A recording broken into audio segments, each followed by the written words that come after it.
దీనిపై మరిన్ని వివరాలను సెక్రటరియట్ నుంచి మా ప్రతినిధి రాజు అందిస్తారు. ఓవర్ టు యు రాజు.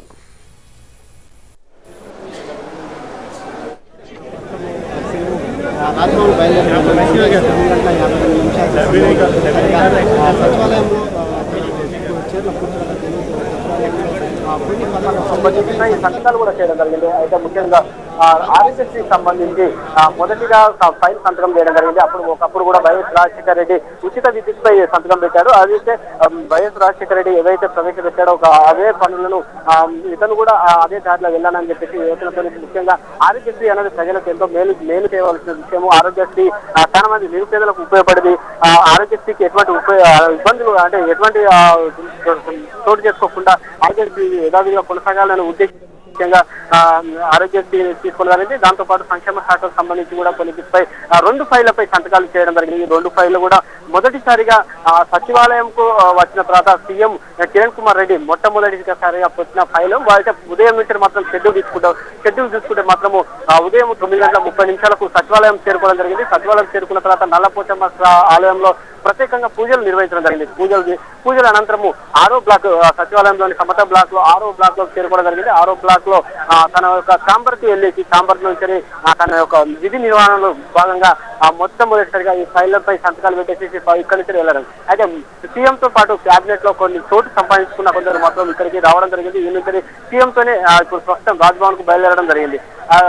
దానం నాగేంద్ర గానీ, సబితా ఇంద్రారెడ్డి గానీ, ఇంకా ఉత్తమ్ కుమార్ గానీ ఇలా ఒకరిని కాకుండా గీతారెడ్డి కూడా ఈ యొక్క సీఎం తోని రావడం జరిగింది. సీఎం తో పాటు నల్లపోచమ్మ ఆలయం వద్ద నిర్వహించిన పూజ కార్యక్రమంలో కూడా పాల్గొనడం జరిగింది. ఏదేమైనప్పటికీ మొట్టమొదటిసారిగా సచివాలయంకు వచ్చేసిన సీఎం ఈ రోజు నుంచి విధి నిర్వహణలో భాగంగా ఈ రోజు నుంచి తన మొదటి ఫైలు సంతకం పెట్టేసి ఇక్కడ నుంచి ఇప్పుడు ప్రస్తుతం రాజ్భవన్ చేరుకోవడం జరిగింది. ఈ విధంగా ఈ సీఎం కార్యక్రమం కూడా ఈ రోజు నుంచి మొదలయ్యాయి. సచివాలయంలో కూడా ఇటు ఉద్యోగులు భారీ ఎత్తున కూడా స్వాగతం పలికారు.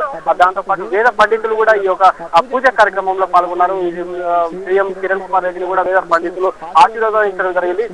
వేద పండితులు తిరుపతి నుంచి వచ్చిన వేద పండితులు పెట్టిన ముహూర్తం ప్రకారము 9:52 సీట్ పై సీఎం సీట్ పై ఇక్కడ కూర్చోవాలని చెప్పి ముహూర్తం నిర్వహించడం జరిగింది. ఆ ముహూర్తం ప్రకారమే ఈ యొక్క 9:52 ఇక్కడ చేరుకొని ఆ సీట్ పై కూర్చున్న తర్వాత మొదటిసారిగా ఫైళ్లపై సంతకాలు పెట్టడం జరిగింది. ఏదేమైనప్పటికీ భారీ కట్టుదిట్టమైన భద్రత కూడా ఏర్పాటు చేశారు. పోలీసులు ఆ భద్రత కూడా ఇక్కడ భారీగా ఏర్పాటు చేశారు. అయితే మంత్రులకు సంబంధించి కొందరు కేబినెట్ తోట అయితే ఎవరైతే సంపాదించుకున్నారో వాళ్ళు కూడా సీఎం వెంబడే వెన్నంటూ ఉంటూ ఇప్పటికే రాజ్భవన్ బయలుదేరారు. 39 మంది మంత్రులు 39 మంది మంత్రులతో తన యొక్క కేబినెట్ వెళ్ళనున్నారు. తర్వాత తిరిగి యథావిధిగా వీరికి రాజ్భవన్ నుంచి మంత్రుల ప్రమాణ స్వీకారం అయిపోయిన తర్వాత మళ్ళీ తిరిగి సచివాలయం చేరుకున్నారు. సచివాలయం చేరుకున్న తర్వాత ఇక్కడ నుంచి కొన్ని కార్యకలాపాలు ఈ ప్రజలు సాగించనున్నారు. Over to studio.